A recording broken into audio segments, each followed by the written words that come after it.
Greetings from Koome Islands in Mukono District, Uganda, in the middle of Lake Victoria.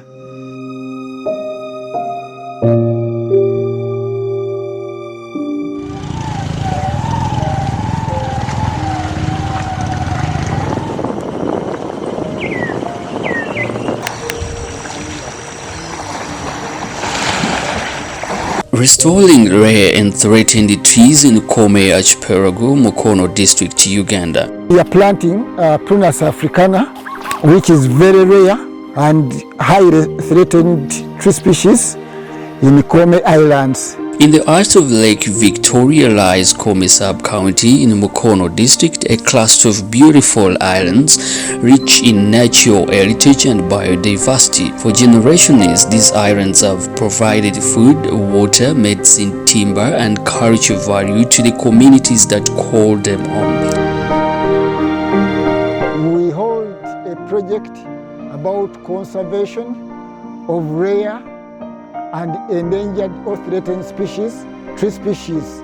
The indigenous forests of Koome are more than just collections of trees. They are living ecosystems that support wildlife, protect soils, regulate water cycles, and sustain local livelihoods.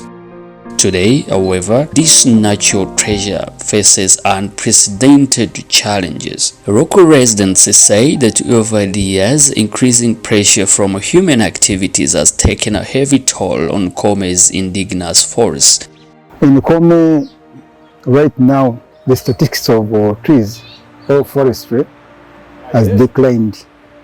Mostly, I think if we can measure in percentage, I think it's 70% down.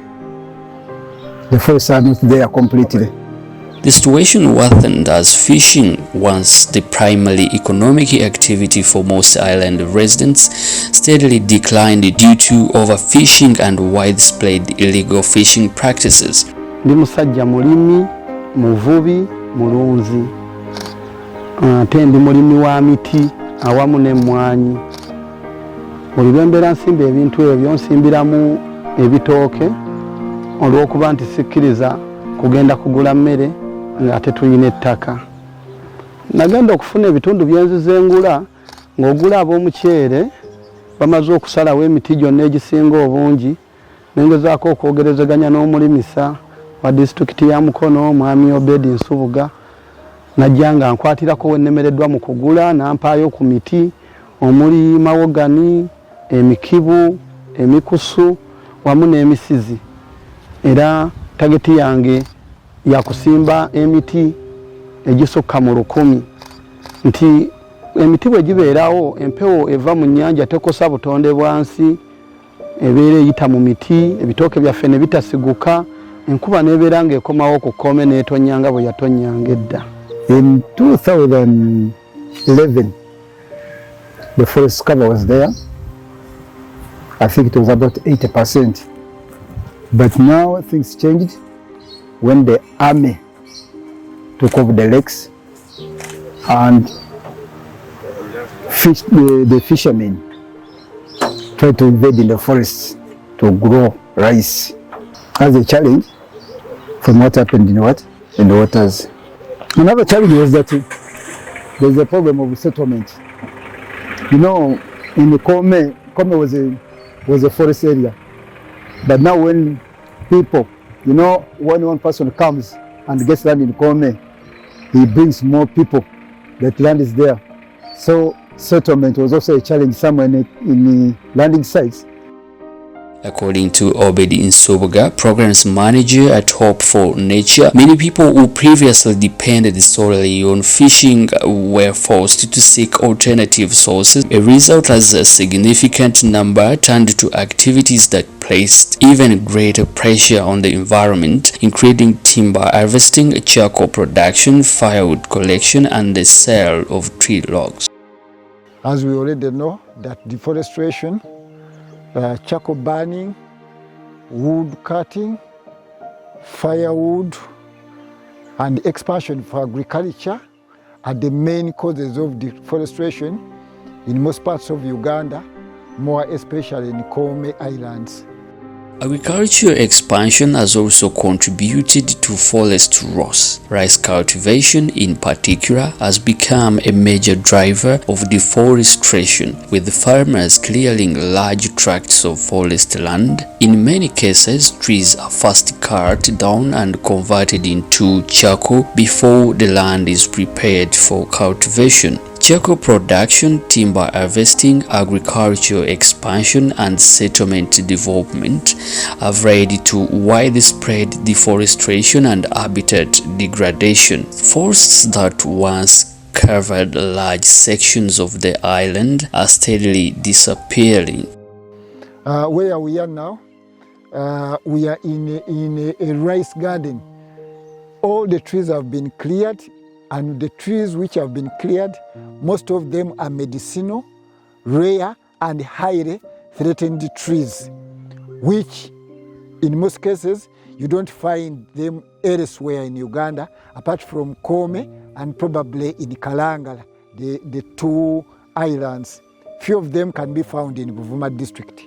So you can see that they deforested all this place, which is near, almost in the buffer of the lake, to plant rice. That's why this project of restoring threatened and rare species in Koome is targeting to address such issues, whereby now we are promoting agroforestry. If you clear land, please, we encourage to replant trees, especially the rare and threatened species, with your crops. Agroforestry, it is the only way to go, because Uganda has an exponential population growth, and the pressure on land, the pressure on forests, the pressure on wildlife is always increasing day by day. The consequences are becoming increasingly visible: declining biodiversity, soil erosion, reduced water quality, and growing vulnerability to climate change. What is in my hands here is a charcoal. Charcoal is produced through cutting trees, through combustion, then you get charcoal. Charcoal looks like coal. For the people in Europe, this is like coal. It is used for cooking. It is one of the major fuel sources which is used in urban places in Uganda. This is one of the major causes of deforestation in Uganda, because they have to cut trees regardless of its species, regardless of its conservation status. They have to cut in order to survive. Each bag here you see goes for around 40,000 Uganda shillings. That's about 10 euro.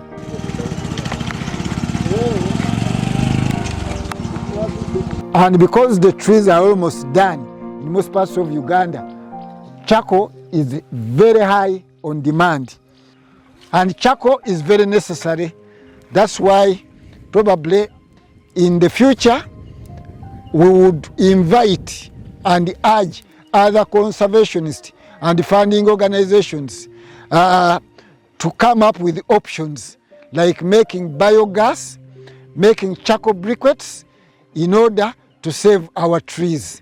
Among the most affected are several rare and threatened indigenous tree species that are rapidly declining across the islands. These include African Mahogany, Prunus africana, Afzelia africana, Guarea cedrata, and Uvariodendron magnificum. Each of these species play a vital ecological role while providing important economic and social benefits to local communities.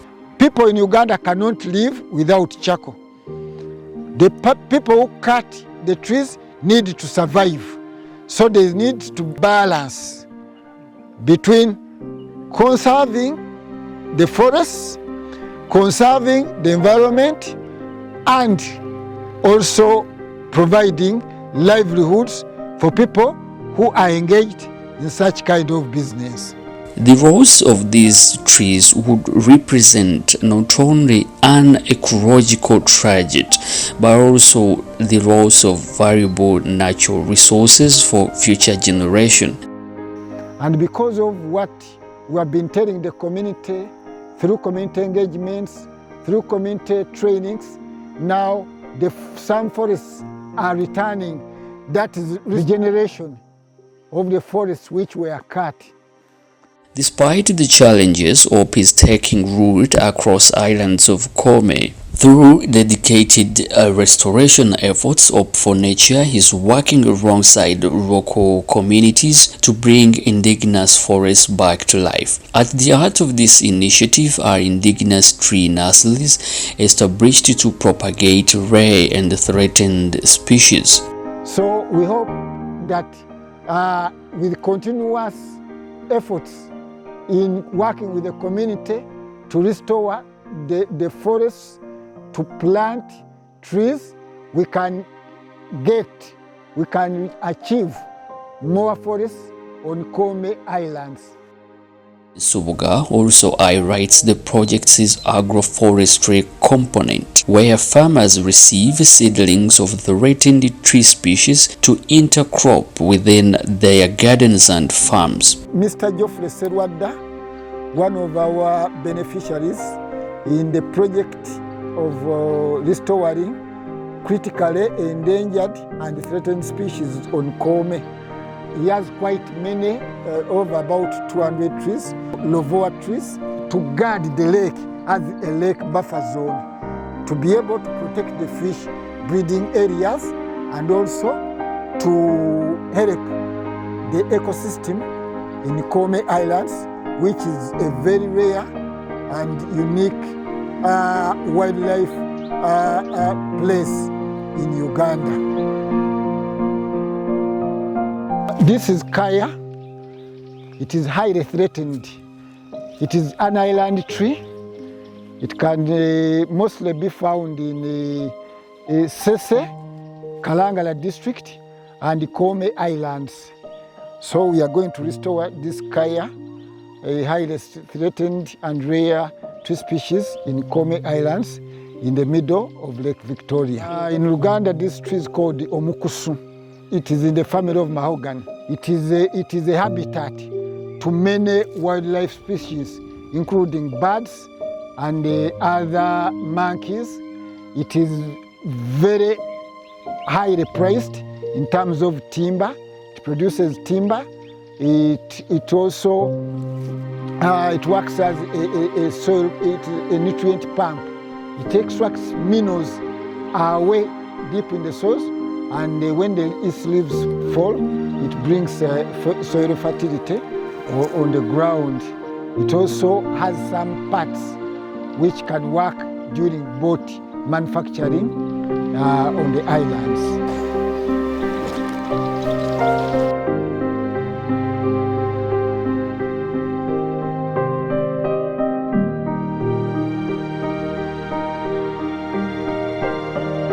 Other farmers are integrating threatened tree species into fruit orchards and mixed agroforestry systems. The project promotes science-based restoration practices while empowering local communities with the knowledge and skills needed for long-term conservation. We are standing in a hash avocado plantation. They have a high export market, especially to the European market, and we are also promoting hash avocado on Koome Islands as an alternative income for the farmers. Most of the people or the community in Koome has been dependent on the lake. They have been fishermen and working in the fish value chain, but the lake has been depleted. So people are looking for alternative livelihoods on how to survive and also generate income. So part of our work as Hope for Nature is to promote hash avocado because it has a very good market. A kilo of hash avocado now is between 3,000 to 4,000. We have organized about over 100 farmers who are producing ash avocados. These farmers, if they bulk their avocados, it will be enough to generate exportable quantities from Koome directly to Entebbe Airport. We are planning to make an association of ash avocado farmers, which will have about 100 farmers with an acreage of about 400 acres. So we hope that it will generate and create employment, because when farmers or when the community has an income, the pressure on the lake is reduced, and the pressure to cut trees for income is also reduced or minimized. Project establish 1 hectare field seed bank to conserve threatened tree species for future seed production. Partnership with local leaders, schools, community groups, and environmental stakeholders are strengthening the collective action across the islands. We have Peter Biakatonda, a primary 5 student. We are trying to train him to become one of our future conservationists. Peter will not be able to deforestate if he has participated in this tree planting. Nina myaka 10 tusimba emiti okuuma obutonde bw'ensi. Emiti abamu bagijjamu embaawo, bagijjamu eddagala, ebinyonyi bibeera okwo, n'ebisolo by'omunsiko bibeera omwo obutasemberera abantu. This tree will be named Peter, and he has promised to see it growing. So by the time it matures, he will also be a mature person, but a mature person telling other people to plant trees so that they can cut them in the future when they participated in this planting. Thank you, Peter. The success of restoring efforts depends on people across Koome, farmers, youth groups, women's association, and local leaders are becoming champions of conservation. During our journey across the main island, we encountered several young forests planted only a few years ago. Today, they are thriving and steadily transforming the landscape. In the future, these restored forests could also support ecotourism activities such as nature walks, hiking, bird watching, and camping. Their commitments demonstrated the power of local stewardship in safeguarding natural resources for generations to come. Restoring indigenous trees delivers benefits that extend far beyond the forest itself. Earth forests provides habitat for wildlife and help restore biodiversity. They capture and store carbon, helping communities adapt to growing